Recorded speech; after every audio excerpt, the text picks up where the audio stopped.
Hindi ka na makapag-video kasi full storage ka na.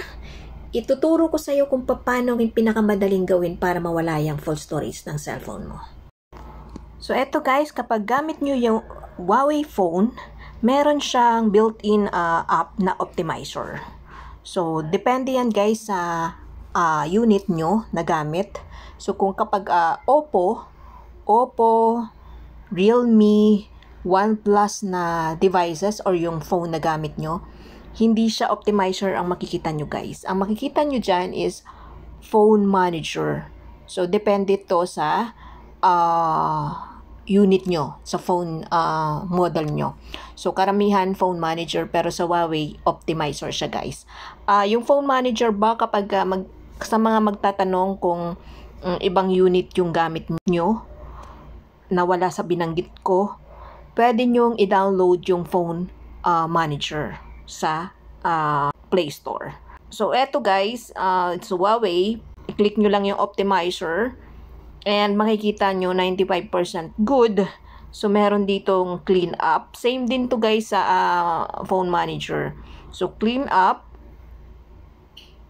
and mag-i-scan siya ng junk files. Ito kasi guys, ang pinakamadali dito guys, hindi mo na kailangang isa-isahin pa yung applications mo para ilinisin. Baka mamaya ma-delete mo yung data na hindi dapat ma-delete and mawawala yung mga data mo, like so sa mga apps.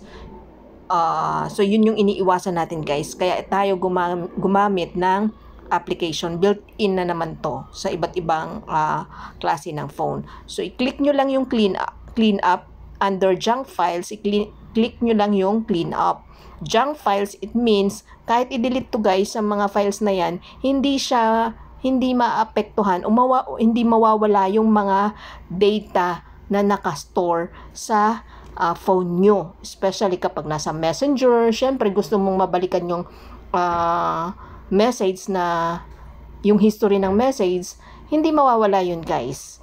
So, eto ang pinakamaganda kapag gumamit ka ng app na to. So, halimbawa, so na-clean up na natin yung junk files. Gusto nyong dagdagan pa. So, pwede nyong yung update dito. So, pwede kang mag-delete. So, halimbawa, hindi mo na kailangan itong app na to, i-click mo lang, madi-delete na siya guys.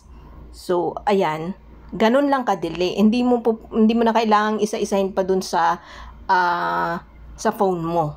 So, ayun, may na-delete ka na, mag-clean up mo na siya yung application na hindi mo kailangan. So, meron din dito nakalagay na 51 unused apps.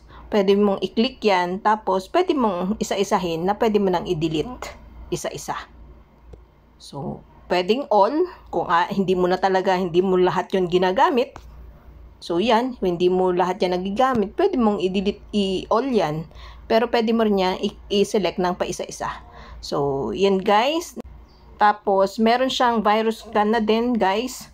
Tapos, para ma-optimize yung gamit talaga ng phone, yung performance ng phone, i-click nyo lang yung optimize guys, and magra-run lang siyang mag-isa. So, kino-close niya yung mga app na hindi nagagamit kasi kumakain din yan ng memory. So, yan. So, automatic off na yun. Yung sa Bluetooth turn off para sa battery, so siya na yung nagagawa niyan guys. Hindi mo na kailangan isa-isahin pa, kaya napakadali niyang gamitin. Click mo lang, optimize, and ayan na, i-close niya yung mga applications na naka-open. So done. So nakalagay 100 good, optimized na yung phone mo. So maganda yung performance nyo. Ito yung optimizer sa Huawei guys. At eto naman guys, para sa mga gumagamit ng Oppo at saka Realme at saka ibang devices, yung phone manager, click nyo lang yung phone manager, select nyo lang yan. Ito yung magiging itsura nyan guys. So, almost the same din siya ng optimizer. Pero dito guys, meron siyang clean up storage. So, yan guys. Safe din to guys. I-click clean lang guys and madidelete na yung mga junk files guys. Ayan, 4.4 MB cleared. So, na-delete na yung mga hindi na kailangan. Meron din itong virus scan. Meron ding app management kung paano natin ginawa kanina sa optimizer. So, eto, tingnan nyo guys, 88 points na lang yung ano ko, optimize yung phone ko. So, same with kanina sa optimizer, click nyo lang yung optimized para lilinisin niya, tatanggalin niya, i-off niya ulit yung mga applications na naka-open, and ayan na guys. And 100 points, nasa optimal condition na yung ating cellphone guys. So, ganun lang kadali guys ang maglinis ng ating phone kapag full storage na tayo and medyo bumagal na ang ating phone. Sana nakatulong guys. Thank you so much.